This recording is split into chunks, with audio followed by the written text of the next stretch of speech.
The Galactic Council chamber buzzed with the usual mix of arrogance and dismissal as Admiral Zephyros of the Cathari Empire stood before the assembled representatives. His blue-scaled skin gleamed under the artificial lighting, and his 4 eyes swept across the room with practiced superiority. The holographic display behind him showed a rotating image of a small blue-green planet on the outer rim of known space. "Earth," he said, his voice carrying the metallic ring common to his species. "A primitive world inhabited by creatures calling themselves humans. Our intelligence reports indicate they have barely achieved space travel and possess technology at least 3 centuries behind our most basic systems." A ripple of amused chittering came from the Vexian delegation, their insect-like forms clicking in what passed for laughter among their kind. Ambassador Thrix, the lead Vexian representative, raised one of her 6 arms. "Admiral, surely you do not suggest we waste Council resources on such an insignificant species. Our expansion protocols clearly state that primitive worlds should be absorbed without formal military action." Zephyros nodded, his tail swishing with satisfaction. "Precisely my point, Ambassador. However, the humans have shown unexpected resistance to our diplomatic overtures. They have refused to acknowledge our superiority or submit to proper integration into the Empire." The chamber erupted in disbelieving sounds from various species. General Corvin of the Thek hegemony, a massive bear-like creature with cybernetic enhancements covering half his body, slammed his metal fist on his delegation's desk. "Impossible! No species has ever refused integration when presented with the obvious benefits of joining our civilized galaxy." "Yet they have," Zephyros continued, manipulating the hologram to show several failed diplomatic missions. 3 separate envoys have been turned away. The humans claim they wish to develop independently and see no benefit in joining what they call our cosmic monarchy. A collective gasp filled the chamber. Ambassador Ylara of the Centauri Coalition, her telepathic abilities allowing her to sense the shock rippling through the room, spoke with her melodious voice. "Such arrogance from a species that has not even mastered faster-than-light travel. What do they know of cosmic governance?" Admiral Zephyros activated another hologram. This one showing Earth's surface. The image focused on vast green areas covered in dense vegetation. "This brings me to my primary concern. The humans have concentrated their military forces in what they call jungle environments. Our analysis shows these are chaotic, unorganized wilderness areas with no strategic value. The display zoomed in to show satellite images of thick forest canopies, winding rivers, and seemingly impenetrable green walls of vegetation. Intelligence suggests they have units they call jungle commandos operating in these areas. Our xenobiologists cannot understand why any advanced species would choose such primitive, hostile environments for military operations." Dr. Nexus, the Galactic Council's chief military strategist, a tall, thin being whose crystalline body refracted light in rainbow patterns, stepped forward. "Admiral, our computer models indicate that jungle terrain offers no tactical advantages. The dense vegetation limits visibility, communication becomes difficult, and the chaotic ecosystem makes coordinated military action nearly impossible." "Exactly," Zephyros agreed. "Which is why I recommend immediate action. A single battle fleet should be sufficient to demonstrate our technological superiority. Once we eliminate their primitive forces in these jungle areas, the rest of their planet will surely surrender." General Corvin stood, his massive frame casting a shadow across the chamber. "I volunteer the Thek hegemony's finest assault division. My warriors have conquered 17 worlds in the past standard year. These jungle commandos will present no challenge to superior technology and tactics." Ambassador Thrix clicked her approval. The Vexian Empire's aerial combat wings could assist. Our atmospheric superiority fighters have never met effective resistance from primitive ground forces. Ylara nodded gracefully. The Centauri Coalition's psionic core could provide intelligence and coordination. Mental domination of primitive minds requires minimal effort. Admiral Zephyros felt satisfaction course through his being. Excellent. I propose we assemble a joint task force, not because the humans pose any real threat, but to send a clear message to other primitive worlds that might consider resisting our benevolent expansion.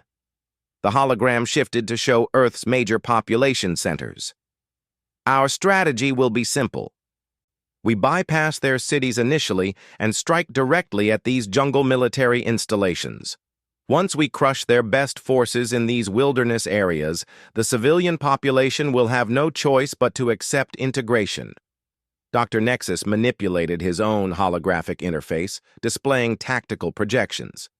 Based on our analysis, the jungle terrain actually works in our favor. Our orbital bombardment systems can clear large areas of vegetation instantly, exposing any hidden installations. Our ground forces can then advance through cleared corridors with full technological support. What about their actual military capabilities? Asked Ambassador Krell of the Outer Rim Territories, a slug-like being whose species prided itself on careful planning. Admiral Zephyros waved dismissively.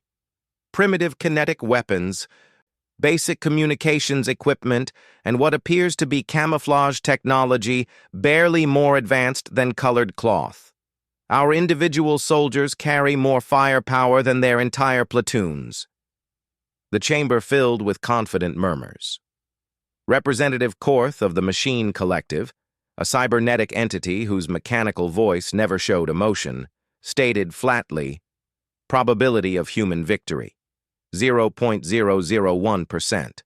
Recommendation, proceed with minimum force allocation. General Corvin laughed, a sound like grinding metal. My assault troops are bored from the ease of recent conquests. This will provide them with light exercise before we tackle more challenging targets. Admiral Zephyros nodded. Then it is decided. Operation Verdant Sweep will commence in one standard month. We will bring overwhelming force against these jungle commandos and demonstrate why primitive species should embrace galactic civilization rather than resist it. Ambassador Thrix leaned forward. Admiral, what intelligence do we have about the humans' actual combat experience? Even primitive species sometimes develop effective tactics through constant warfare. Minimal, Zephyros replied confidently. Our long-range scans indicate they have had no major conflicts for several decades. These jungle forces appear to be more ceremonial than functional, maintaining outdated traditions rather than preparing for real combat. Dr. Nexus added, our psychological profiles suggest humans are an emotional species prone to panic under pressure. Once they witness our technological capabilities, mass surrender is the most likely outcome. The council members exchanged satisfied looks. Representative Zorth of the Silicon Sovereignty, a being of living crystal whose thoughts moved at computer speeds, calculated probabilities in real time. Estimated campaign duration, 72 standard hours. Estimated casualties, negligible. Admiral Zephyros felt the familiar thrill of an easy victory approaching. I will personally lead the fleet to ensure proper documentation of human surrender. This campaign will serve as an excellent training exercise for our newer species military units. General Corvin stood again.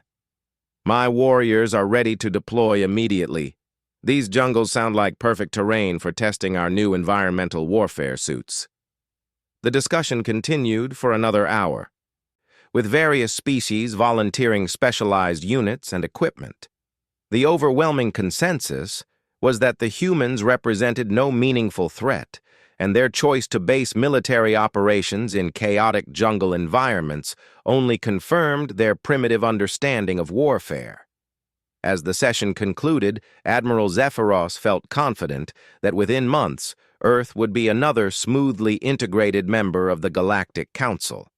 The humans' stubborn independence would be crushed, their primitive military forces scattered, and their planet would take its proper place as a resource provider for more advanced civilizations. The holographic display faded, leaving the chamber in standard lighting. Various delegates began filing out, already discussing the spoils that would come from Earth's integration. None of them paid particular attention to the detailed satellite imagery still cycling through the computers, showing dense jungle canopies where shapes moved just beneath the vegetation, invisible to orbital sensors, but undeniably present. The galaxy's most advanced military minds had made their decision. Earth's jungle commandos would face the full might of galactic civilization, and the outcome seemed as certain as the laws of physics themselves. What none of them realized was that they had just committed to fighting an enemy they fundamentally misunderstood, in terrain that would prove far more dangerous than any of their computer models could predict. Captain Maria Santos crouched silently in the thick undergrowth of the Amazon basin. Her weathered face painted with natural camouflage that made her nearly invisible against the dappled shadows. Through her scope, she watched the massive alien ships descend through Earth's atmosphere like burning meteors, their energy shields casting an eerie blue glow against the morning sky. "Alpha Team, report," she whispered into her throat mic, her voice barely audible above the natural sounds of the jungle. "Rodriguez here, Captain. Counting 12 heavy transports and what looks like orbital bombardment platforms. They're setting up a landing zone about 3 clicks north of the river bend." Santos smiled grimly. The aliens had chosen exactly the spot her team had predicted. After months of monitoring their reconnaissance drones and studying their tactics, the patterns were clear. They favored open ground for deployment, relied heavily on technology, and showed complete disdain for anything they considered primitive. "Copy that. Nakamura, what's your position?" "In the trees, Captain. These things are huge, but they're making enough noise to wake the dead. Looks like they're using some kind of vegetation clearing system. They're burning through the canopy like it's paper." Santos nodded to herself. The aliens' first mistake was announcing their arrival so dramatically. In jungle warfare, stealth meant survival. Their second mistake was destroying the very environment that could have provided them cover. "Williams, how are our guests settling in?" Sergeant Williams's voice came through with barely contained amusement. "They've deployed about 200 troops, Captain. Full environmental suits, energy weapons, and what looks like mobile command units. They're moving in standard formation patterns across terrain that doesn't support standard formations." Santos had trained for this her entire adult life. She had served in conflicts across 3 continents, learned from indigenous hunters in the Amazon, studied guerrilla tactics in Southeast Asia, and spent years perfecting the art of jungle warfare that most modern militaries had abandoned. Her team represented the best of humanity's oldest and most effective fighting methods. "Listen up, everyone," she broadcast to all teams. "These aliens think they're fighting primitives with sticks and stones. They've read our public military records and seen our conventional forces. They don't know about us because we don't officially exist." Her unit was part of Operation Green Ghost, a classified program that had been running for decades. While the world's attention focused on high-tech military equipment and space-based defenses, a small group of visionaries had quietly maintained elite jungle warfare capabilities. They had anticipated that any alien invasion would underestimate Earth's unconventional fighting abilities. Through her binoculars, Santos watched the alien forces establish their perimeter. They moved with mechanical precision, but their formation assumed open terrain and predictable enemy positions. She could see soldiers in bulky environmental suits struggling with the humid conditions, their equipment clearly designed for climate-controlled environments. "Target assessment," she murmured into her comm. "Heavy armor, energy shields, but limited mobility in dense terrain. They're staying grouped together instead of dispersing. Looks like they're afraid of getting separated." Rodriguez's voice crackled back. "Captain, they just sent out scout drones, flying search patterns about 20 meters above the canopy." "Perfect. Williams, Initiate Phase 1. Sergeant Williams had spent 12 years learning from the Dayak headhunters of Borneo. His specialty was making technological threats disappear without a trace. Within minutes, the alien drones began malfunctioning one by one. Not destroyed dramatically, but simply failing as their sensors were covered by spider webs, their air intakes clogged with pollen, and their communications jammed by perfectly natural electromagnetic interference that the jungle generated in abundance. "Drones are down, Captain." They're looking confused. Santos moved through the undergrowth with fluid precision, her team spreading out in a pattern that had been perfected over generations of warfare. They were not just soldiers. They were part of the jungle itself. Their weapons were a mix of cutting-edge technology and ancient techniques, designed specifically for this environment. "Nakamura, what's their reaction to losing the drones?" "They're sending out foot patrols, Captain. 4-man teams with heavy equipment. They're cutting straight lines through the jungle instead of following natural paths." Santos almost laughed.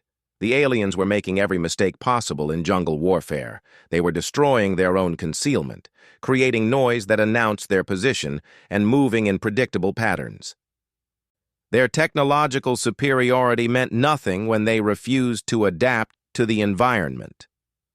"All teams, Phase 2 is now active. Remember your training, ghost protocols only. We want them to feel haunted, not hunted." The next few hours became a masterclass in psychological warfare. Alien patrols would find their equipment mysteriously malfunctioning. Soldiers would disappear from the rear of formations, only to be found hours later unconscious and stripped of their weapons, with no memory of what happened. Supply caches would vanish overnight, leaving no trace except the lingering scent of jungle flowers. Captain Santos watched through her scope as the alien commander, a tall figure in elaborate armor, gestured angrily at his subordinates. Their technology could level mountains, but it could not explain how primitive humans were outmaneuvering their forces using techniques that predated space travel by millennia. "Rodriguez, status report." "We've neutralized 37 soldiers without a single casualty on our side, Captain. They can't figure out where we are or how we're doing it. Their thermal sensors can't distinguish us from the jungle environment." Santos had trained her people to regulate their body temperature, use natural materials that disrupted electronic scanning, and move in ways that mimicked the jungle's own rhythms. They had studied every piece of alien technology captured from previous encounters and learned its weaknesses. "Williams, what's the mood in their camp?" "Panic's setting in, Captain. They keep calling for orbital support, but their command ships can't target us without risking their own ground forces. They're designed to fight enemies who mass for battle, not ones who flow like water through terrain they don't understand."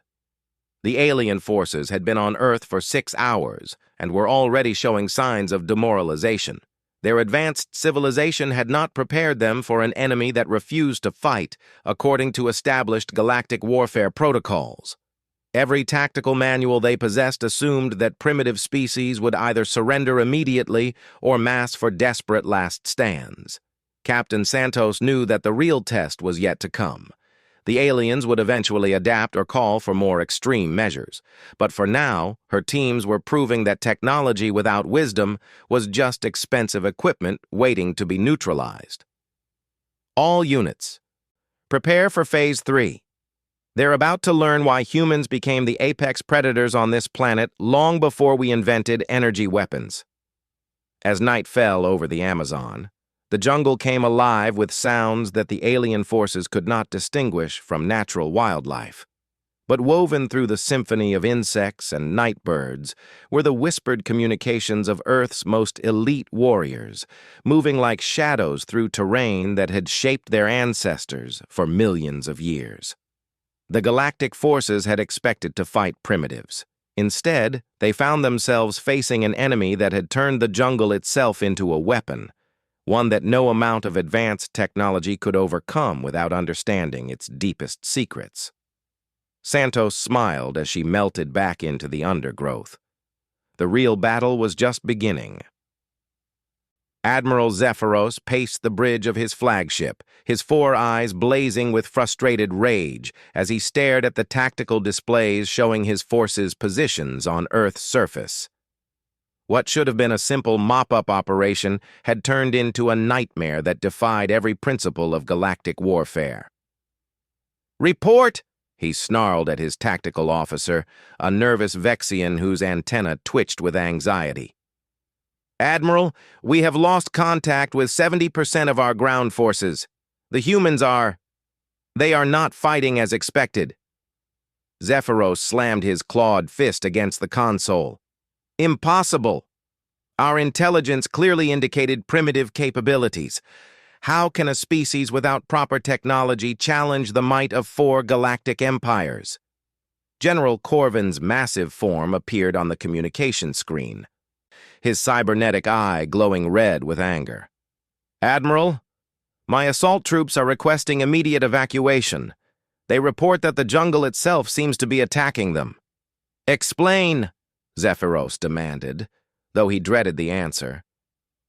"My soldiers' equipment fails without cause. Their weapons stop working after exposure to seemingly harmless plant matter. Warriors simply vanish from the middle of formations, appearing later with no memory of capture. The humans strike and disappear like phantoms." Ambassador Thrix's voice came through the communication array, her usual confidence replaced by something approaching fear. "My aerial units report similar phenomena. Our fighters cannot maintain visual contact with human forces.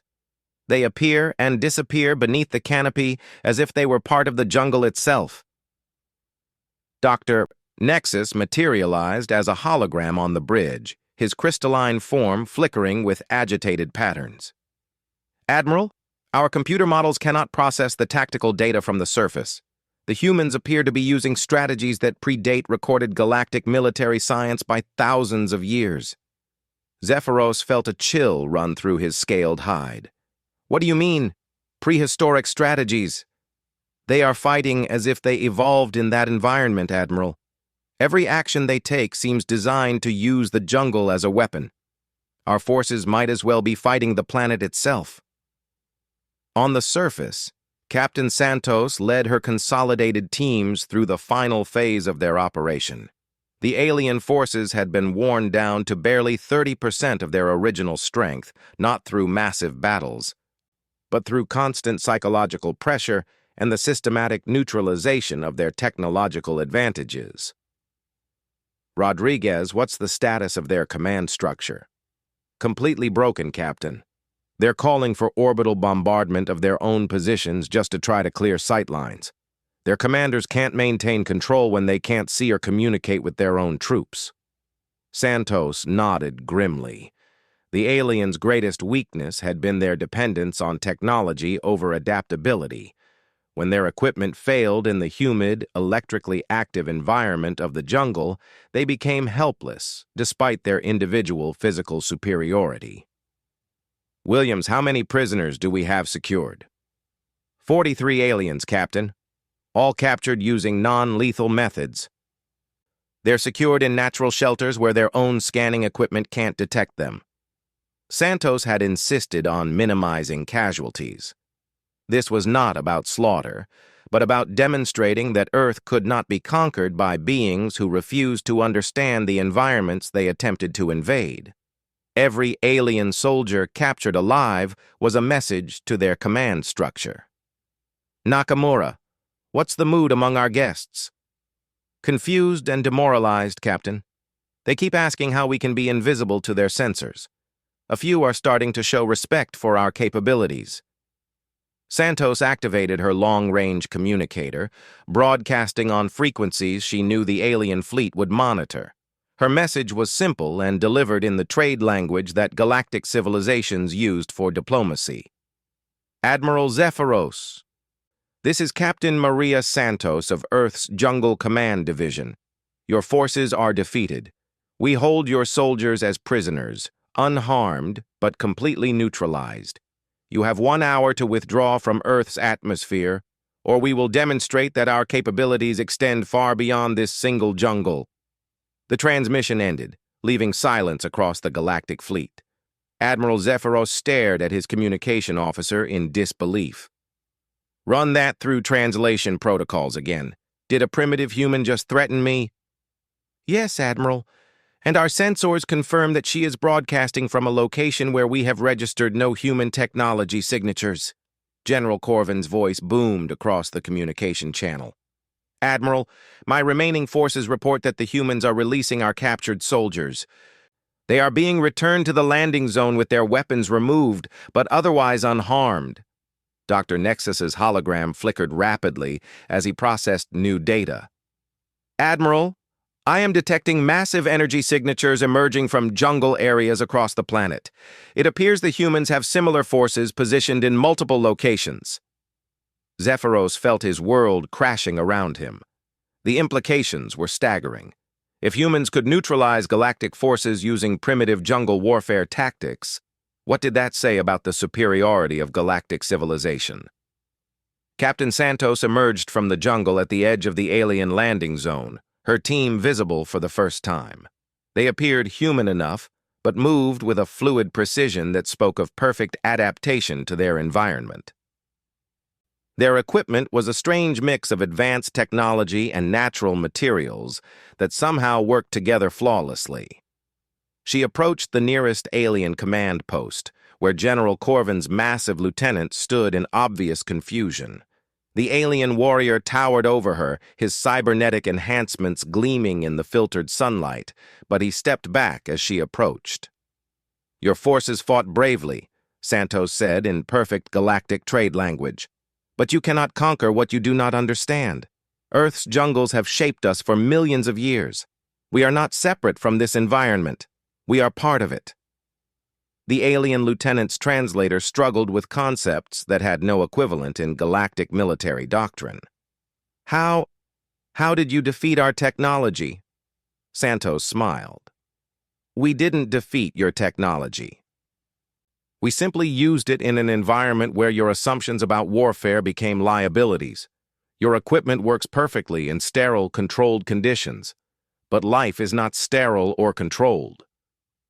Aboard his flagship, Admiral Zephyros watched the scene unfold on his screens. His tactical officers reported that similar human forces were revealing themselves near alien positions across the planet. Every single galactic unit had been effectively neutralized by tactics that their computers could not even categorize. "Admiral," Dr. Nexus reported, his voice subdued, "I have completed my analysis. The humans have not violated any known laws of physics or technology. They have simply applied environmental adaptation techniques that our civilizations abandoned millions of years ago." "What are you saying?" Zephyros demanded. "I am saying that we have encountered something unprecedented, Admiral. A species that achieved technological advancement without losing their connection to their evolutionary environment. They are both primitive and advanced in ways that our classification systems cannot process." General Corvin appeared on screen again, his massive frame somehow diminished. "Admiral, I recommend immediate withdrawal. We cannot adapt our forces to fight this kind of warfare without years of training that our soldiers do not possess." Ambassador Thrix's voice carried a note of awe. "They turned our own superiority into a weakness. Every advantage we possessed became a liability in their environment."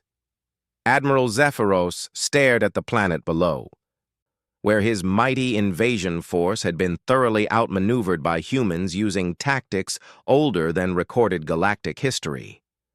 The humiliation was complete, but underneath the shame, he felt something else: respect. "All ships, prepare for departure," he commanded. "We withdraw from Earth space immediately." As the galactic fleet departed Earth's atmosphere, Captain Santos stood in the clearing where alien forces had first landed. Her teams were already melting back into the jungle, returning to their hidden bases where they would continue to guard Earth against threats that conventional militaries could not handle. The aliens had learned that conquest required more than technological superiority. It required understanding the environments and peoples they sought to dominate. Earth's jungles had taught them that lesson in the most direct way possible. Within hours, word would spread across the galaxy that a primitive world had defeated a joint military operation by 4 major galactic powers. The implications would reshape how advanced civilizations approached contact with developing worlds.